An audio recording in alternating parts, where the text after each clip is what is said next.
Right, welcome back everyone. Today, some of you may notice we're actually in my dad's workshop. So I've just come down here because I've had this lawnmower come in that I sold, I think it was just over a year ago, to a lady. She's been using it fine, she's got on with it, it's been fantastic, she said. She got it out a couple of weeks ago and it wouldn't start. So I've tried pulling it over, it's not starting. I've actually dropped the petrol out the bottom of the carb bowl and it wasn't, nothing untowards in there, no water or nothing, it all come out as it should, nice fresh petrol. I actually took the spark plug out and I just dropped a bit of easy start in there just to see if it would fire up, and it wasn't actually firing. So I think we could have a plug problem here. We're just going to go around now and see if we've got spark. We'll check the kill switch as well, make sure that's functioning as it should be. Right, and as you can see, this is the RM55 160cc engine, and it's actually sitting on the Mountfield power drive. It's the 514 PD.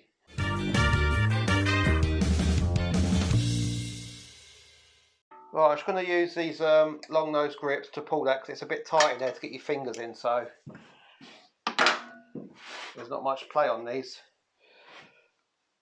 So what we have got is one of these spark testers here, and what I'll actually do is I'll push this onto the end of the spark plug, just make sure it clips on, which it has done there, and then that end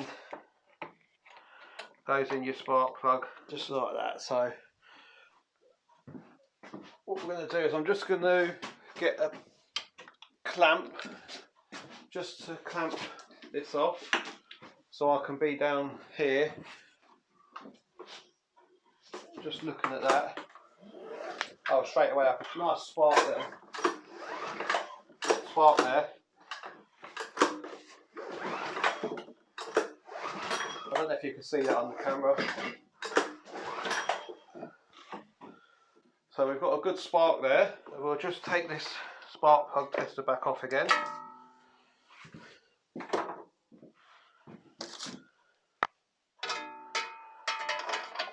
I'm just going to take the plug out and just double check it.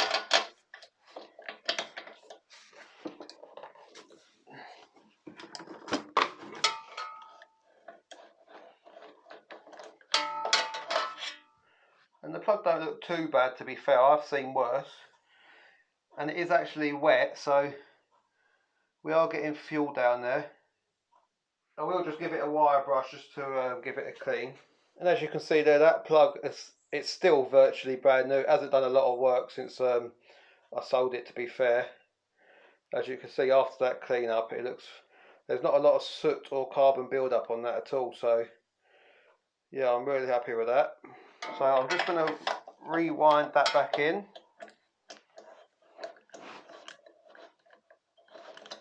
In fact, while I'm in this area, let's just do a quick compression test on it. Right then, so I'm just going to wind this compression tester in. And I'll just get the gauge.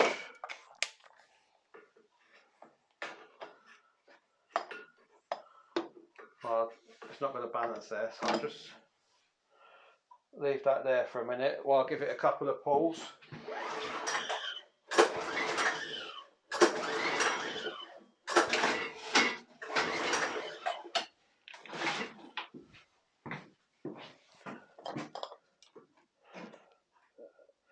Right, as you can see, we've got good compression there.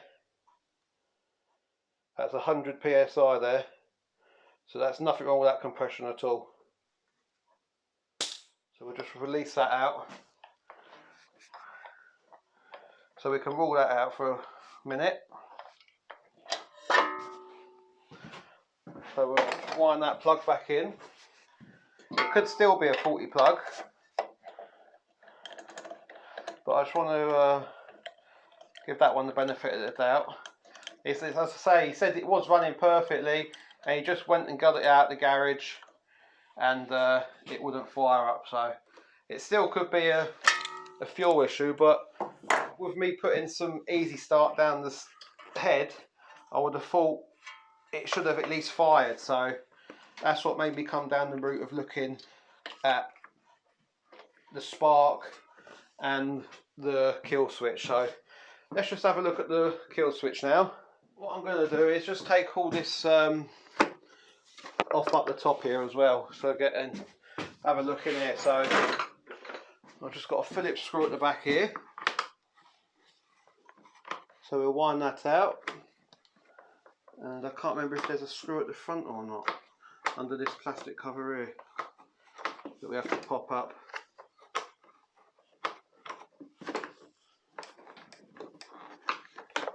There is a screw there, I can see it, I can get it through there. There's a Phillips screw just in between that gap there, and there's one on the opposite side as well. So I think that's that one done.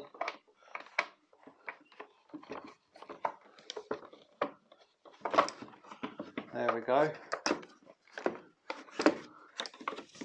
It should lift open. Maybe. We'll just whiz it off to make life a bit easier. So we can put that back on. Just leave that to dangle down there for a minute.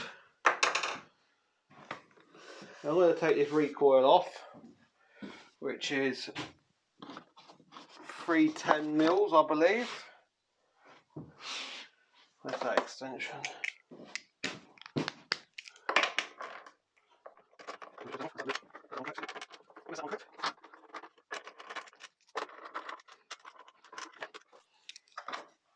So that, we'll just release that,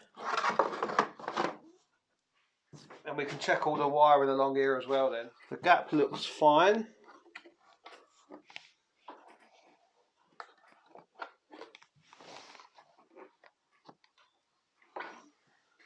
You can feel it's got good compression.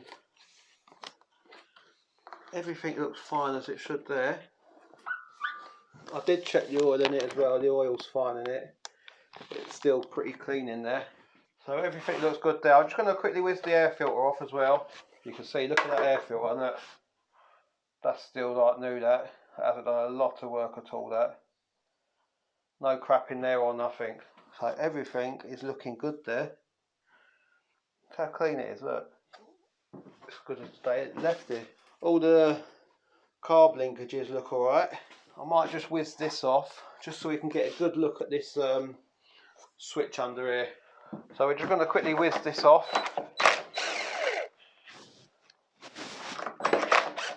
Two 10mm bolts, and that should release that. All the breather pipes on alright as it should be. Yeah, that brake kill switch seems to be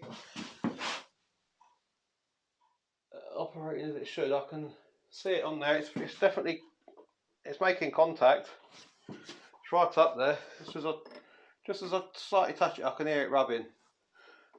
So that kill switch, there's nothing wrong with that at all. It's all choking as it should. So let's put this back in. Yeah, it's all choking as it should, not a problem. All the wiring is perfectly fine. It's all on as it should be. No one's been in here, I can tell. So we'll put that back in there.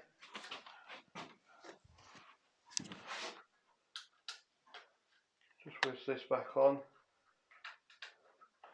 Don't go too mad if you're using one of these to tighten these up. Last thing you want to do is start stripping threads. Just little one ooga dooga. That's all you need. So that's that. What I think I'm going to do is I'm going to put it all back together, and we'll try and start it again. And if it doesn't start, I think what I'm going to do is I am just going to change the plug, just in case we got a bit of a dodgy plug in it. So right then, so let's get this top cover on.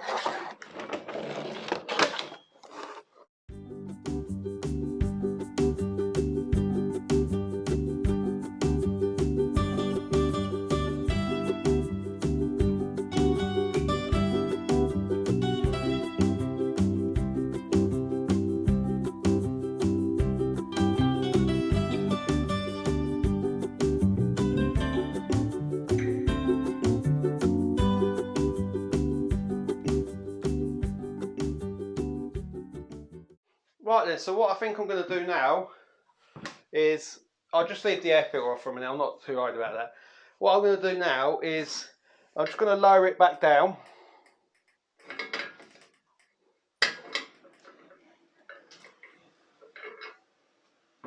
And we'll get it on the floor and just see what it's actually doing. If it is going to fire, it might have just been that needed the plug cleaning.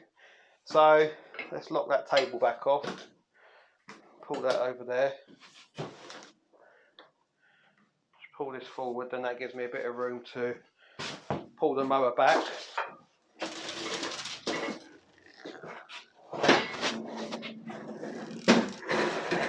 So I do know it's getting petrol, because when I dropped the petrol out the carb, it was running out. So what we're going to do now is we'll give it a test fire. So the choke is on.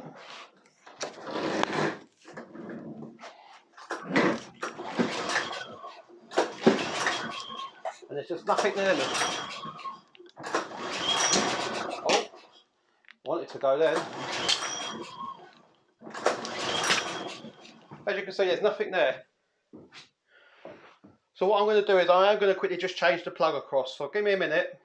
Right, so I'm just going to put this plug back in, and it's another NGK, and that's what come out of it. So, and I've had this before where I put new plugs in mowers that have just been serviced, and the new plugs have been faulty. So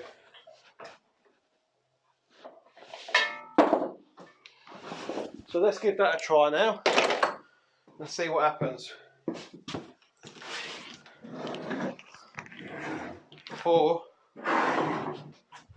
Let's get them out of the way.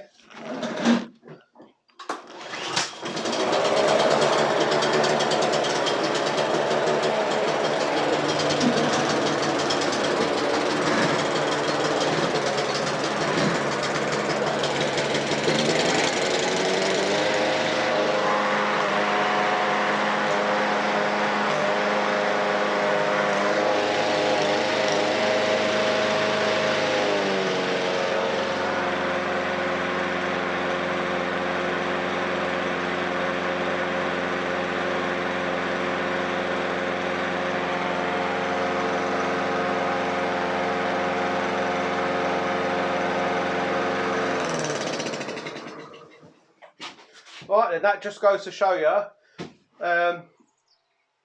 that plug actually is not, it's about a year old, that plug in there. It's actually a NGK plug, that, and after a year it's just given up. And I did check the gap in that, and the gap was fine. So it just shows you after a year that plug has given up. So you get some plugs that you can leave in your mower. I've had them come in and they've been years old, or you get them just like that after a year they've given up. I say I've even had brand new ones that don't even go. So if you get a problem, don't take for granted because your plug looks nice and clean and it's wet and you're getting a spark, because we did do the spark plug tester, didn't we? So that was showing that we had a good spark on there, but it wasn't enough to fire up the mower. So just bear that in mind. Your plug could look good, it could be getting fuel. You get a spark plug tester, it could be getting spark on your glow tester, but it wasn't enough for that spark to get this mower running. So it's just a matter of doing process elimination.